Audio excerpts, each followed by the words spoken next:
नमस्कार दोस्तों, मैं पंकज मिश्रा आप सभी का अर्पण ज्ञान गंगा में हार्दिक स्वागत और अभिनंदन करता हूं। दोस्तों, आज मैं उपस्थित हूं आपसे बात करने के लिए कि यदि आपकी जन्म कुंडली में गज केसरी योग बन रहा है तो वह क्या फल देता है और गज केसरी योग बनता कैसे है। दोस्तों, कि जैसा हम आप सबको विदित है कि धन के कारक गुरु और मन के कारक चंद्रमा, इनकी जहाँ पे युति होती है तो गज केसरी का योग बन जाता है। गज केसरी योग व्यक्ति को जीवन में बहुत ही ऊंचे लेकर जाता है, लेकिन यदि वह सही स्थिति में गज केसरी योग बन रहा हो तो सबसे पहले हम बात करते हैं कि गज केसरी योग बनता कैसे है। दोस्तों, गुरु और चंद्र की युति 12वें भाव में कहीं भी हो, गज केसरी योग का निर्माण करता है। यदि गुरु की दृष्टि चंद्रमा पर हो या चंद्रमा की दृष्टि गुरु पर हो तो भी गज केसरी योग का निर्माण होता है। यदि लग्न से गुरु केंद्र में हो तो भी गज केसरी योग का निर्माण होता है। कहने का तात्पर्य दोस्तों कि लग्न से लेके चौथे, 7वें और 10वें भाव में गुरु बैठे हैं तो भी गज केसरी योग का निर्माण होता है। यदि गुरु चंद्र आपकी जन्म कुंडली में एक साथ में है तो आप समझिए कि आपकी जन्म कुंडली में गज केसरी योग का निर्माण हुआ है। दोस्तों, गज केसरी योग का निर्माण होना बड़ी बात नहीं होती है, उसका फलित कब होता है हम उसके बारे में बात करते हैं।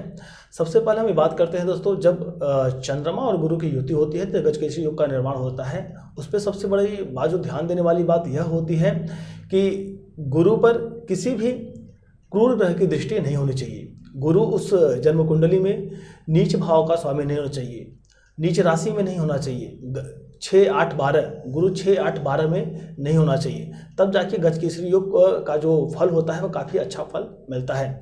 दोस्तों, जैसा कि आपको विदित है कि कुछ भावों में चंद्रमा, जैसे कि गुरु 6, 8, 12 में गुरु बुरा फल नहीं देते, लेकिन उनकी जो शुभता होती है उसमें कमी आ जाती है।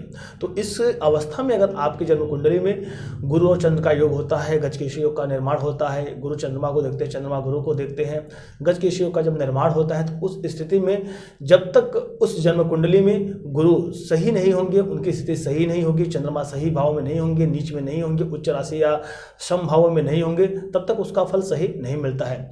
लेकिन जिस व्यक्ति की जन्म कुंडली में गज केसरी योग होता है, ऐसा व्यक्ति अपने जीवन में जो भी कार्य उठाता है उस कार्य को सफलतापूर्वक करता है, अगर वह गज केसरी योग की स्थिति सही है। जैसा मैंने आपको बताया कि गुरु उस जन्म कुंडली में शुभ भावों के स्वामी हो, गुरु या तो उच्च राशि में हो अपने, या तो सम भावों में हो। इस कंडीशन में या तो गुरु पर किसी भी क्रूर ग्रह की दृष्टि नहीं हो, बुरे ग्रहों की दृष्टि ना हो, बुरे भावों के ग्रहों की दृष्टि ना हो, उस कंडीशन में व्यक्ति की जन्म कुंडली में जब गज केसरी योग बनता है तो ऐसा व्यक्ति अपने जीवन में उत्तरोत्तर वृद्धि करता है और जीवन की सभी सुखों को भोगता है और अपने मन की सभी इच्छाओं को पूरी करता है।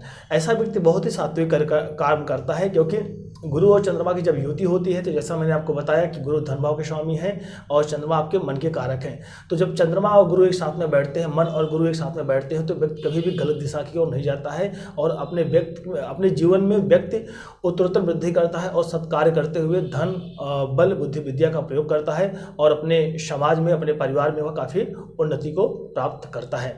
तो दोस्तों, आशा करता हूँ छोटी जानकारी आपको अच्छी लगी तो प्लीज़ चैनल को लाइक, सब्सक्राइब, कमेंट करना ना भूलें दोस्तों। नमस्कार।